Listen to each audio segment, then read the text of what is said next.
य मध्वाय च नमो नमः। प्रथमो हनुमान् नाम द्वितीयो भीम एव च पूर्णप्रज्ञस्तृतीयस्तु भगवत्कार्यसाधकः।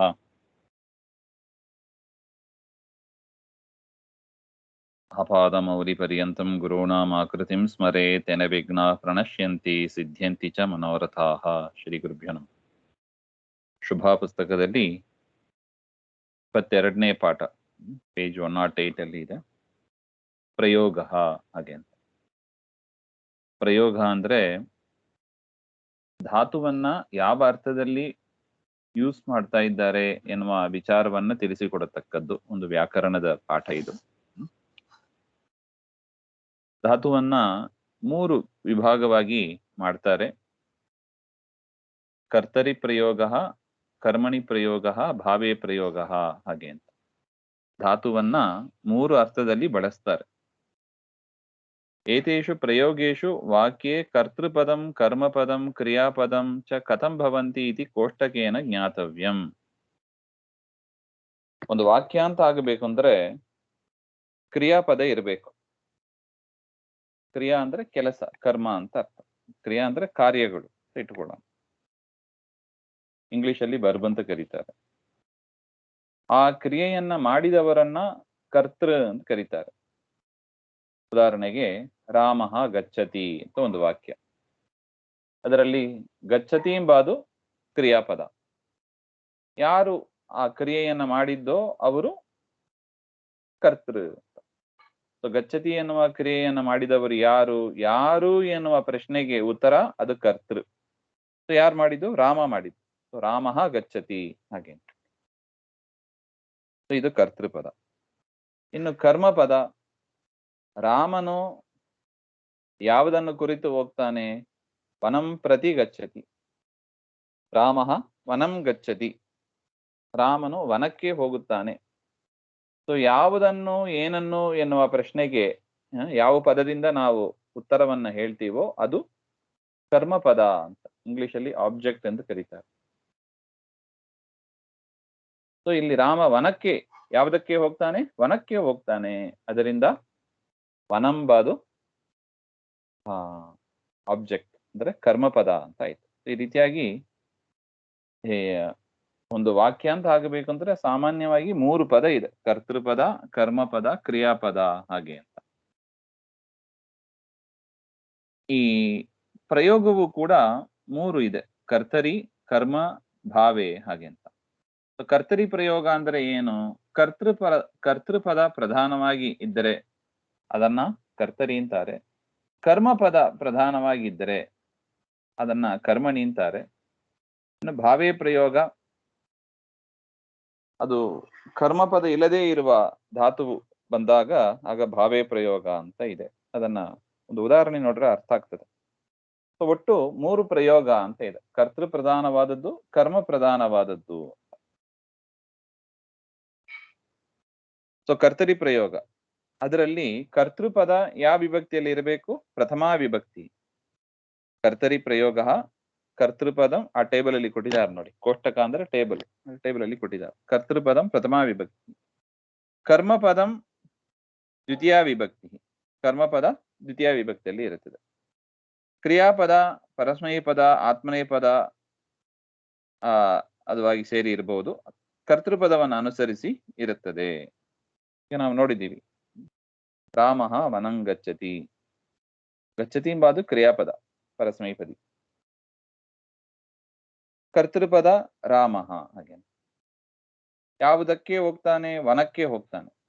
ಅದರಿಂದ ವನಂಬಾದು ಕರ್ಮಪದ ದ್ವಿತೀಯ ವಿಭಕ್ತಿಯಲ್ಲಿ ಇದೆ ಹಾಗೆ. ಇದು ರೂಲ್. ಇದು ಕರ್ತರಿ ಪ್ರಯೋಗದಲ್ಲಿ ಈ ರೂಲ್ಸ್ ಅನ್ನು ನಾವು ಫಾಲೋ ಮಾಡಬೇಕು. ಕರ್ತೃಪದ ಪ್ರಥಮ ವಿಭಕ್ತಿಯಲ್ಲಿ, ಕರ್ಮಪದ ದ್ವಿತೀಯದಲ್ಲಿ, ಕ್ರಿಯಾಪದ ಕೊನೆಯಲ್ಲಿ ಬರುತ್ತದೆ.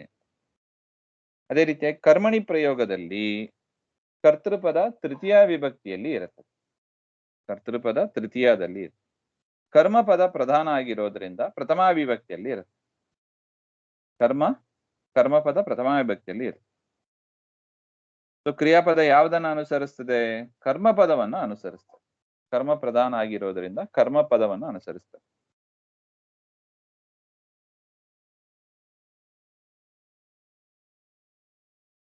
ಉದಾಹರಣೆಗೆ ಉದಾಹರಣೆ ನೆಕ್ಸ್ಟ್ ನೋಡೋಣ. ಒಂದು 17 ಎಕ್ಸಾಂಪಲ್ಸ್ ಕೊಟ್ಟಿದ್ದಾರೆ ಅಲ್ಲಿ. ಭಾವಿ ಪ್ರಯೋಗ ಅಂದ್ರೆ ಕರ್ತೃಪದ ತೃತೀಯ ವಿಭಕ್ತಿಯಲ್ಲಿ ಇದೆ, ಕರ್ಮಪದ ಇರೋದಿಲ್ಲ. ಯಾವ ಧಾತು ಜೊತೆಗೆ ಕರ್ಮಪದ ಇರೋದಿಲ್ಲ ಅದನ್ನ ಭಾವಿ ಪ್ರಯೋಗದಲ್ಲಿ ಬಳಸ್ತೀವಿ. ಕರ್ತೃಪದ ಮಾತ್ರ ತೃತೀಯ ವಿಭಕ್ತಿಯಲ್ಲಿ ಇರುತ್ತದೆ. ಪ್ರಥಮ ಪುರುಷಸ್ಯ ಏಕವಚನೆ ಏವ ಆತ್ಮನೇಪದ ಯುಕ್ತಮೇವ. ಹಾಗೆ ಕ್ರಿಯಾಪದ ಪ್ರಥಮ ಪುರುಷ ಏಕವಚನದಲ್ಲೇ ಬರುತ್ತದೆ. ಮಧ್ಯಮ ಪುರುಷ, ಉತ್ತಮ ಪುರುಷ, ದ್ವಿವಚನ, ಬಹುವಚನ ಅವುಗಳೆಲ್ಲ ಬರೋದಿಲ್ಲ.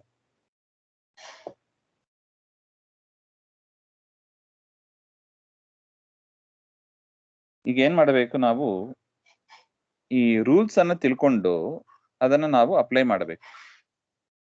ಸಾ ಜಲಂ ಪಿಬತಿ, ಹಾಗೆ ಸಾ ಜಲಂ ಪಿಬತಿ ಅಂದ್ರೆ ಅವಳು ನೀರನ್ನು ಕುಡಿಯುತ್ತಾಳೆ. ಪಿಬತಿ ಎಂಬುದು ಕ್ರಿಯಾಪದ. ಯಾರು ಪ್ರಶ್ನೆಗೆ ಉತ್ತರ ಮಾಡಿದಾಗ ಸಾ ಅಂತ ಬರುತ್ತೆ. ಅವಳು, ಸಾ ಪಿಬತಿ, ಅವಳು ಕುಡಿಯುತ್ತಾಳೆ. ಅವಳು ಯಾವುದನ್ನು ಕುಡಿಯುತ್ತಾಳೆ ಹಾಗೆ ಅಂದ್ರೆ ಅದಕ್ಕೆ ಉತ್ತರವಾಗಿ ಕರ್ಮಪದ ಬರುತ್ತದೆ ಅಂತ ನಾವು ನೋಡಿದ್ದೀವಿ. ಜಲಂ, ಅವಳು ನೀರನ್ನು ಕುಡಿತಾಳೆ, ಜಲಂಬಾದು ಕರ್ಮಪದ. ಸಾ ಜಲಂ ಪಿಬತಿ, ಅವಳು ನೀರನ್ನು ಕುಡಿಯುತ್ತಾಳೆ. ಇದು ಕರ್ತೃ ಪ್ರಧಾನವಾಗಿ ಇರತಕ್ಕದ್ದು. ಕರ್ಮಣಿ ಪ್ರಧಾನವಾಗಿ ಮಾಡಬೇಕು ಅಂದ್ರೆ ಪೀಯತೆ, ಪಿಬತಿ ಎಂಬುದು ಏನಾಯ್ತು, ಪೀಯತೆ ಅಂತ ಆಯ್ತು. ಕುಡಿಯಲ್ಪಟ್ಟಿತ್ತು ಯಾವುದು, ನೀರು. ನೋಡಿ, ಕರ್ಮಣಿ ಪ್ರಯೋಗದಲ್ಲಿ ನೀರು ಪ್ರಧಾನವಾಗಿದೆ. ಅದರಿಂದ ಪ್ರಥಮ ವಿಭಕ್ತಿಯಲ್ಲಿ ಬಂತು. ನೀರು ಕುಡಿಯಲ್ಪಟ್ಟಿತ್ತು ಯಾರಿಂದ ಹಾಗೆ ಅಂತ ಪ್ರಶ್ನೆ ಮಾಡಿದರೆ ಅವಳಿಂದ. ನೀರು ಅವಳಿಂದ ಕುಡಿಯಲ್ಪಟ್ಟಿತ್ತು ಅಥವಾ ಅವಳಿಂದ ನೀರು ಕುಡಿಯಲ್ಪಟ್ಟಿತ್ತು. ಇದು ಕರ್ಮಣಿ ಪ್ರಯೋಗ. ತಯಾ ಜಲಂ ಪೀಯತೆ. ಈ ರೀತಿಯಾಗಿ ಕರ್ತರಿ ಪ್ರಯೋಗ ಕೊಟ್ರೆ ಕರ್ಮಣಿಯಲ್ಲಿ ಮಾಡಬೇಕು, ಕರ್ಮಣಿಯಲ್ಲಿ ಕೊಟ್ರೆ ಕರ್ತರಿ ಪ್ರಯೋಗದಲ್ಲಿ ಮಾಡಬೇಕು. ಕರ್ತರಿ ಪ್ರಯೋಗದಲ್ಲಿ ಕರ್ಮಪದ ಇಲ್ಲದೆ ಹೋದ ಪಕ್ಷದಲ್ಲಿ ಅದನ್ನ ಭಾವೇ ಪ್ರಯೋಗದಲ್ಲಿ ಮಾಡಬೇಕು. ಕೆಲವು ಧಾತುಗಳಿಗೆ ಕರ್ಮಪದ ಕೂಡುವುದಿಲ್ಲ, ಆಗ ಏನ್ ಮಾಡಬೇಕು ನೋಡಿ, ಅಲ್ಲಿ 12 ಅಲ್ಲಿ ಕೊಟ್ಟಿದ್ದಾರೆ. ಎಕ್ಸಾಂಪಲ್ 12. ಸಹ ನಮತಿ ಕರ್ತರಿ ಪ್ರಯೋಗದಲ್ಲಿ ಇದೆ, ಅವನು ನಮಸ್ಕರಿಸುತ್ತಾನೆ.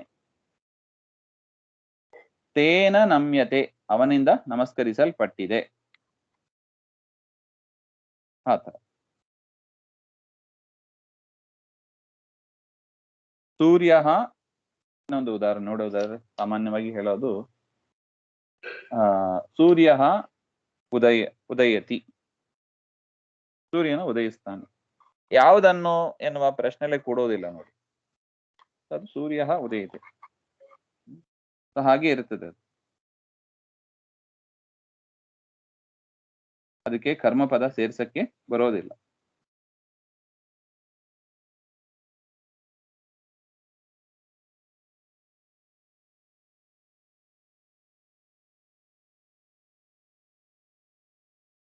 ನದಿ ವಹತಿ, ನದಿಯು ಹರಿಯುತ್ತದೆ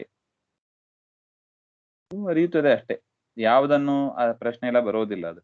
ಇದೆಲ್ಲ ಭಾವೇ ಪ್ರಯೋಗದಲ್ಲಿ ನಾವು ಮಾಡಬೇಕಷ್ಟೆ. ಸೊ ಇದೆಲ್ಲ ಕರ್ಮಣಿ ಪ್ರಯೋಗದಲ್ಲಿ ಮಾಡ್ಲಿಕ್ಕೆ ಬರೋದಿಲ್ಲ.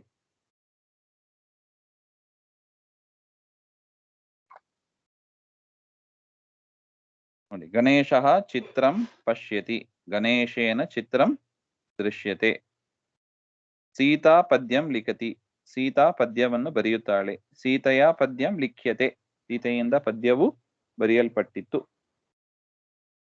ಕವಿಹಿ ಕಾವ್ಯಂ ಕರೋತಿ, ಕವಿಯು ಕಾವ್ಯವನ್ನು ಮಾಡುತ್ತಾನೆ. ಕವಿನಾ ಕಾವ್ಯಂ ಕ್ರಿಯತೆ, ಕವಿಯಿಂದ ಕಾವ್ಯವು ಮಾಡಲ್ಪಟ್ಟಿತ್ತು. ಅಗ್ನಿಹಿ ಕಾಷ್ಟಂ ದಹತಿ, ಅಗ್ನಿಯು ಕಟ್ಟಿಗೆಯನ್ನು ಸುಡುತ್ತಾನೆ. ಅಗ್ನಿನಾ ಕಾಷ್ಟಃ ದಹ್ಯತೆ. ಸಹ ನಮತಿ ತೇನ ನಮ್ಯತೆ, ತಯಾ ಗಮ್ಯತೆ ಸಾ ಗಚ್ಚತಿ, ಅವಳಿಂದ ಹೋಗಲ್ಪಟ್ಟಿತ್ತು. ಸಾ ಗಚ್ಚತಿ, ಇದು ಕರ್ಮಣಿಯಲ್ಲಿ ಇದೆ, ಅದನ್ನು ಕರ್ತರಿ ಮಾಡಿದ್ದಾರೆ. ಸಾ ಗಚ್ಚತಿ. ತೇನ ಪಠ್ಯತೆ, ಅವನಿಂದ ಓದಲ್ಪಟ್ಟಿತ್ತು, ಸಹ ಪಠತಿ. ಮಯಾ ಕ್ರಿಯತೆ, ಅಹಂ ಕರೋಮಿ, ನನ್ನಿಂದ ಮಾಡಲ್ಪಟ್ಟಿತ್ತು, ನಾನು ಮಾಡುವೆನು.